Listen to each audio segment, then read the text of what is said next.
Avec nous ce soir, le nouveau président de la région Normandie. Bonsoir, Hervé Morin, Bonsoir, UDI, je le précise. Alors, on va commencer par parler du plan contre le chômage de François Hollande. Il en a dévoilé les détails aujourd'hui.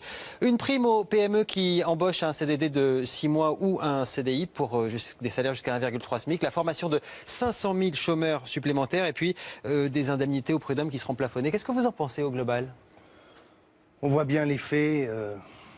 Le plan qui est le plan de la dernière chance, qui est le plan pour, en effet, voir les chiffres du chômage s'inverser avant la campagne présidentielle. Ça fait absolument aucun doute. Et les 500 000 chômeurs en formation pour des formations de 10 semaines, vous avez le sentiment que ça va permettre à des dizaines ou à des centaines de milliers de Français de retrouver un emploi? Certainement pas. On voit bien que là, il y a des phénomènes qui sont simples, qui est de vouloir sortir des chiffres du chômage, un certain nombre de chômeurs, pour les faire entrer dans des formations. C'est pas la courbe du chômage qui va inverser, c'est sa courbe à lui. C'est sa courbe à lui, et c'est notamment le rendez-vous qu'il a avec les Français sur cette question. Le second sujet, c'est la prime de 2 000 €. On en a fait combien de systèmes de primes?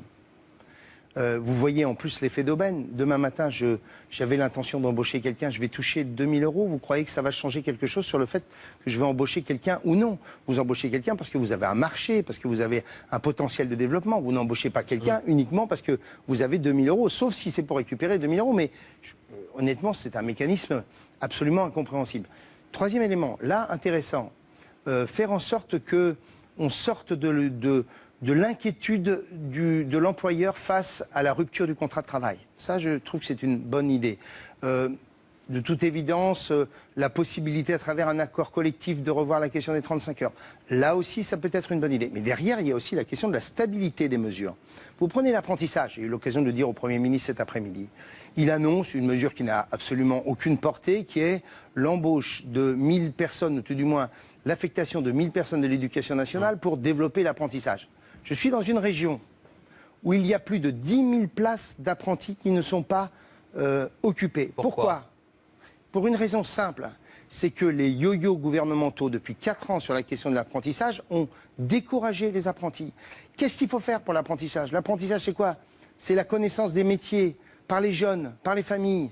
C'est la question de l'orientation, sujet central, que ça ne soit pas simplement... Il est prêt à modifier la loi sur l'apprentissage, il l'a dit aujourd'hui. D'accord. Et il compte beaucoup sur les régions, d'ailleurs. Troisième élément. Je vous coupe parce que vous allez faire toute l'interview uniquement sur cette question. Non, mais c'est parce que vous me posez la question. Je vous coupe parce qu'il compte beaucoup sur les régions pour faire passer ce plan-là. Et certains disent, est-ce qu'on va finalement aider François Hollande à peut-être être en position de se représenter en 2017? C'est quoi votre état d'esprit là-dessus, président de région? J'ai dit au Premier ministre cet après-midi, l'apprentissage, c'est un drame, notamment pour les jeunes de plus de 18 ans. Parce que comme on a beaucoup financé, parce qu'il y avait le feu dans la maison, les apprentis de 16 à 18 ans, qui ne coûtent quasiment plus rien à l'entreprise compte tenu des mesures d'aide, eh bien, ceux de plus de 18 ans se retrouvent évincés. Je lui dis, Monsieur le Premier ministre, si vous mettez en place un dispositif favorable pour les plus de 18 ans, pour qu'ils retrouvent des maîtres d'apprentissage, je suis prêt à vous inviter pour que nous fassions que nous prenions la mesure ensemble et que la région soit là. Mais pas pour des formation de 10 semaines dont on sait qu'elles n'aboutiront pas vers l'emploi et vers la réinsertion. Vous gardez quand même un discours très, j'allais dire politique au sens traditionnel. Il y a l'opposition, il y a le gouvernement. Vous n'êtes pas libéré comme Xavier Bertrand, par exemple? Je suis totalement libéré. Qui dit aujourd'hui, moi tout ça, ça ne m'intéresse plus. Voilà, tout ce qui marche, je prends. Oui, non, mais d'accord, mais il peut être intéressé aussi par des mesures qui ont du sens. Face à un argent public qui est rare, vous avez quand même l'obligation d'avoir des mesures qui puissent avoir de l'efficacité. Je préfère des mesures en faveur du haut de bilan des entreprises, en faveur du soutien à l'exportation. Ça a du sens. Financer des primes à l'embauche de 2 000 € pour des contrats qui vont être signés ou qui le seraient quoi qu'il arrive, je ne vois pas bien le sens de ça. Allez, on passe à une autre question. Vous avez vu le Facebook de Nicolas Sarkozy ce soir? Je suis désolé, mais non. Regardez ce qu'il dit. Il annonce la sortie d'un livre imminent. Ça sera lundi. Et il s'explique, lundi prochain. J'ai voulu faire cet effort d'aller chercher au fond de moi ma vérité sur mes erreurs comme sur mes réussites. Ça ressemble à un mea culpa un petit peu. Je connais la terrible crise de confiance que suscite la politique. Je ne veux en aucun cas m'exonérer de ma part de responsabilité personnelle dans cette situation. Mais peut-être verra-t-on dans cet exercice d'écriture une exigence d'authenticité pour rétablir la confiance. Mission impossible, peut-être, mais au moins me serais-je exposé personnellement et aurais-je essayé? Ça peut renverser ces sondages à lui, ça, selon vous? Il a besoin de cet exercice, ça ne fait absolument aucun doute. Et il a besoin d'un exercice dans lequel il dit, voilà, j'ai commis des erreurs, j'ai eu des comportements sur lesquels vous ne m'avez pas forcément compris. Je pense qu'il avait un moment ou un autre besoin de se livrer à cet exercice. Pour vous jusqu'à présent? Non, mais bon, voilà, quand vous avez été président de la République, c'est toujours très compliqué de revenir au devant de la scène et d'être à nouveau candidat. Souvenez-vous, il y a eu d'autres tentatives du même ordre. Ça n'a pas franchement réussi. Souvenez-vous de Valéry Giscard d'Estaing. Le mea culpa de la part de Nicolas Sarkozy, certains disent, j'y crois pas une seconde. Vous y croyez, vous? Ah, c'est pas impossible. Ça vous fait sourire quand même, cette question? Non, non, non, parce que je sais bien l'image que Nicolas Sarkozy renvoie. Et en même temps, c'est un personnage très atypique. Voilà, c'est un personnage transgressif, c'est un personnage anticonformiste. C'est pas un homme politique comme on en rencontre tous les jours. À ses visiteurs, il dirait apparemment, Juppé, c'est baladure, qu'il profite de ses bons sondages, il finira par se ramasser. Est-ce que vous en pensez? Je suis pas là pour commenter toutes ces phrases. Mais vous en pensez?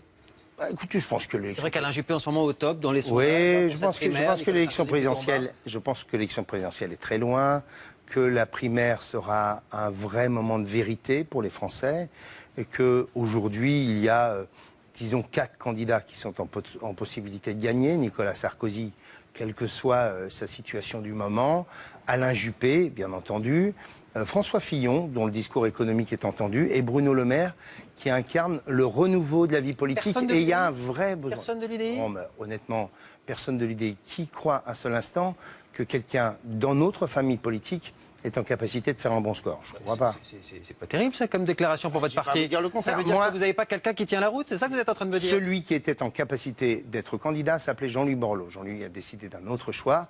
Voilà la situation. Mais en même temps, pour nous, il y a un enjeu formidable, qui est celui de porter un candidat qui est capable de gagner l'élection présidentielle parce qu'il est proche de nos valeurs. Pourquoi ça ne serait pas quelqu'un de l'UDI dans le cadre de la primaire, alors, par exemple? Si c'est pour faire 3% ou 4%, quel est le sens de cela? Ça vous fait peur de faire 3 ou 4%? Ça voudrait dire que vous négocieriez pas bien les législatives après? C'est ça qui vous inquiète? Je pense que pour nous, il y a 2 éléments majeurs dans la question des primaires. C'est un, bien entendu, comment s'organisent ces primaires pour éventuellement y participer si l'un d'entre nous veut y participer, ou plusieurs d'entre nous veulent y participer. Vous êtes candidat? Non, moi je ne suis pas candidat. Moi j'ai une ambition, c'est celle de ma région. La région maintenant. Voilà, donc c'est pas mon sujet.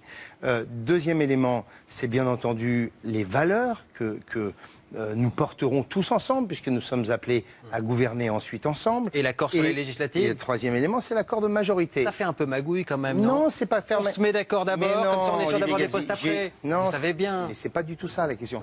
La question, c'est de faire en sorte qu'il y ait une majorité représentative le plus largement de la société française et que cette majorité soit capable d'entendre des tonalités différentes. Moi, j'ai été dans un gouvernement de 2007 à 2010. J'avais un groupe politique, le Nouveau Centre, puisque j'étais président du Nouveau Centre. Mais était-on en capacité de pouvoir faire infléchir une politique gouvernementale? Quand nous évoquions à l'époque, on était les premiers à évoquer les difficultés liées aux 35 heures. Le gouvernement ne nous entendait pas. Quand on parlait de la réduction massive des cotisations sociales et de la TVA sociale, on ne nous entendait pas. Il faut donc qu'on ait un groupe politique capable de peser. Ça, c'est un vrai sujet. Merci Hervé Morin d'être venu répondre à nos questions ce soir. Vous restez avec nous. À suivre, l'homme qui a déclaré aujourd'hui cette petite phrase qui a fait beaucoup de bruit, évidemment, la France est un pays ami. Il s'agit de Jean-Guy Talamoni, responsable politique corse. Il nous rejoint sur ce plateau. À tout de suite.